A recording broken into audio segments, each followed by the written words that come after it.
بہو کس حد تک آپ کی خدمت کرنے کی مکلفہ بنائی گئی ہے؟ بتائیے ذرا. سسر کی کتنی خدمت کر سکتی ہے؟ بیوی پر کون کون سے کام کرنا لازم ہوتے ہیں اور کن کاموں کو ہم نے مسلط کیا ہے لیکن اس پہ واجب ہی نہیں ہوتے؟ کیا ہم نے یہ دین سیکھا ہے؟ نتیجہ کیا نکلتا ہے؟ اس میں ظلم ہو رہا ہوتا ہے. ساس ظلم کر رہی ہوتی ہے، سسر ظلم کر رہا ہوتا ہے، شوہر ظلم کر رہا ہوتا ہے، اور ان کو پتہ ہی نہیں ہوتا کہ ہم ظالم ہیں. وہ اپنے آپ کو حق بجانب سمجھ کر رہے ہوتے ہیں. آپ اندازہ کریں کہ اگر ایک شخص ظلم کرے اور اسے یہی نہ پتا ہو کہ میں ظالم ہوں بلکہ وہ ظلم کو جائز سمجھ کے کر رہا ہو تو برکت پیدا ہوگی یا بے برکتی پیدا ہوگی؟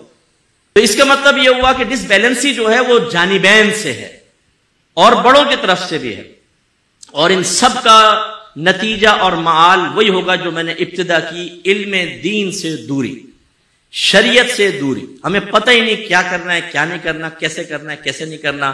اپنی عقل، اپنے خاندان، اپنے دوستوں یا سہیلیوں یا بڑوں کے مشوروں سے جب آپ گھر چلائیں گے تو ہزارہ چیزیں شریعت کے خلاف ہوں گی اور ان کی بے برکتی آپ کے سامنے آئے گی. قطع تعلق کے بارے میں تھوڑی سی بات کر کے پھر میں بیان ختم کرتا ہوں. قطع تعلق کا مطلب ہوتا ہے تعلق توڑ دینا. اللہ تعالیٰ نے جب رشتوں یہ رحم کو پیدا کیا، آپ یوں کہہ لیں صلہ رحمی، تعلق جوڑنا، اس کو جب پیدا کیا تو اس نے عرض کی یا رب کریم مجھے کچھ دے، یعنی میرا شرف بیان کر.